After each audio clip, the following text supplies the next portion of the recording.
किसी कानपुर नाम के एक गांव में चुड़ैल का साया था। वहां के लोग बातें करते थे कि इस गांव को चुड़ैल की नज़र लग गई है। वहीं कुछ औरतें आपस में मजाक करती रहती हैं। पायु बोलती है कि अरे बहन, तुझे नहीं पता कि मेरी सास कितनी खड़ूस है। बस दिन भर मुझे परेशान किए रहती है। और मेरी सास तो मैं अपने पति से अकेले में बैठकर थोड़ी बात क्या करूं, वो कान लगा के हमारी बातें सुनती रहती है।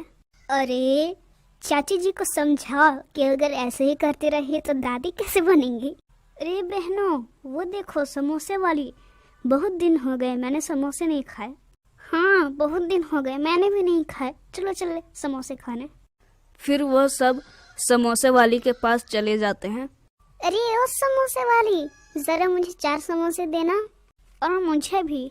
रुको आप सब, मैं अभी देती हूँ। फिर वो सब समोसे खाने लगते हैं, पर गौरी नहीं खाती। समोसे वाली गौरी से कहती है कि अरे आप क्यों नहीं खा रही हो? मुझे बाहर की चीजें नहीं पसंद, इसलिए नहीं खा रही। फिर पायु कहती है कि वाह, मजा ही आ गया। ओए समोसे वाली, तू रोज आया कर, मैं तो रोज ही खाऊंगी। क्यों नहीं, जरूर। फिर वो सब अपने अपने घर चली जाती है। अगले ही दिन जब गौरी कुएं से पानी भरने जाती है तो वहाँ की कुछ औरतें गौरी से कहती है कि अरे गौरी बहन जी, तुम्हें पता है पाई और चारू घर पे नहीं है। गांव वाला कहना है किसी और मर्द के साथ चक्कर चल रहा था, उन्हीं के साथ फरार हो गई। ये सब सुनकर गौरी को गुस्सा आ जाता है और वो बोलती है कि बंद करो ये अपनी बकवास। शर्म नहीं आती तुम्हें? बिना कुछ जाने कुछ भी बोले जा रही हो। फिर गौरी वहाँ से पानी भर के चली जाती है। शाम को वो समोसे वाली फिर से आती है। शौर्य उसे देखकर राहुल से कहता है कि अरे ओ भाई, वहाँ देख, चिकनी चमेली समोसे लेके आई। अब तो मेरे मुंह में पानी आ रहा है। तू बस समोसे पे ही ध्यान दिया। अरे नहीं महाराज, मैं तो उस चिकनी चमेली के बारे में बात कर रहा हूँ कि अब तो मेरे मुंह में पानी आ रहे हैं। चल चल के फ्लर्ट करते हैं। फिर वो दोनों समोसे वाली के पास चले जाते हैं। अरे ओ चिकनी चमेली, जरा हम दोनों को समोसे खिलाएगी क्या? क्यों नहीं चिकने चमेले, जरूर। फिर वो दोनों समोसे खाने लगते हैं। आहा, मजा आ गया समोसे खा के। लग रहा है कि आपका हाथ चूम लूं। ये समोसे भी आपकी चीजों की तरह बहुत टेस्टी हैं। जरा चखूं क्या? फिर वो दोनों हंसने लगते हैं। समोसे वाली कुछ नहीं बोलती और वहाँ से चली जाती है। जब रात होती है तो शौर्य और राहुल बाहर ही होते हैं। शौर्य कहता है कि अरे राहुल भाई, मेरे पैर में बहुत जोर से दर्द हो रहा है। हाँ, मेरा भी। लगता है इस लड़के का चक्कर मरवाएगा हम दोनों को। भैया, मैं तो मर गया। जब से समोसे खाया हूँ तब से 7 बार बाथरूम चला गया और अभी फिर से आग लग गई। तभी समोसे वाली आ जाती है और कहती है कि क्या हुआ मेरे आशिक को, पेट में बहुत दर्द हो रहा है? ए समोसे वाली, क्या मिलाई थी समोसे में? फिर समोसे वाली हंसने लगती है और चुड़ैल का रूप ले लेती है। चुड़ैल? अरे भैया, मर गया रे। भागो रे, अपनी जान बचा के भागो।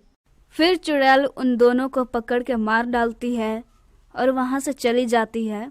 अगले ही दिन गांव वाले को शौर्य और राहुल की लाश पड़ी मिलती है, जिससे परेशान होके गांव का सरपंच एक मीटिंग रखता है।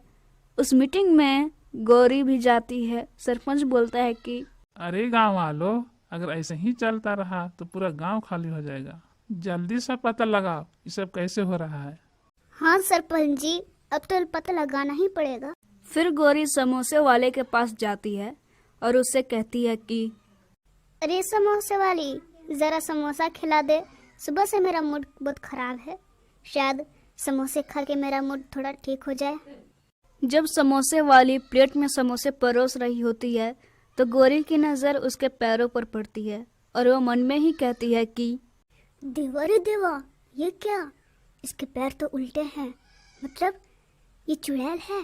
फिर गौरी समोसे खाकर चुपचाप से वहां से चली जाती है और ये सब बात अपने पति को बताती है। उसका पति बोलता है कि अरे मूर्खों की महारानी, जब तुझे पता था कि वो चुड़ैल है तो फिर तूने उसके समोसे क्यों खाए? अगर तुझे कुछ हो गया तो? कुछ नहीं होगा बाबा, मैं उस चुड़ैल को देख लूंगी। आखिर वो है ही क्या, उसे मैं इससे मारूंगी, इससे मारूंगी, इससे मारूंगी ना कि वो जिंदगी भर याद रखेगी। अगर तुझे कुछ हो गया तो मैं कैसे जीऊंगा, बोल। कुछ नहीं होगा। तुमने ये बात गौर नहीं की कि उसने अब तक बस मर्दों को ही मारा है, औरतों को पता नहीं वो कहाँ छुपा कर रखी है। उसका पति उसकी चिंता में पूरी रात जागा रहता है। तभी चुड़ैल उसके घर आती है और बोलती है कि देखो तो इस ढीठ औरत को, कितने आराम से सो रही है, इसके पेट में तो दर्द ही नहीं हो रहे हैं बिल्कुल भी। ऐसा कहकर वो गोरी को टांग कर अपने साथ ले जाने लगती है। गोरी का पति अपने साथ साथ एक साधु को भी लेकर चुड़ैल के पीछे पीछे जाने लगता है। चुड़ैल उन औरतों को एक जंगल के पेड़ में बांध के रखती है। तभी वो साधु उस चुड़ैल के ऊपर अजीब सा पाउडर डाल देता है, जिससे वो चुड़ैल हिल नहीं पाती है। मैं डर गई, मैं डर गई। अरे बेवकूफ साधु, तेरे को अक्ल नहीं है? चुड़ैल में चुड़ैल, समझा ना?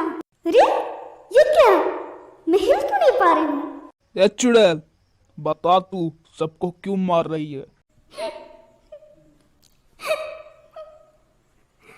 जब मैं भी एक इंसान थी तब भी मैं समोसे ही बेचा करती थी।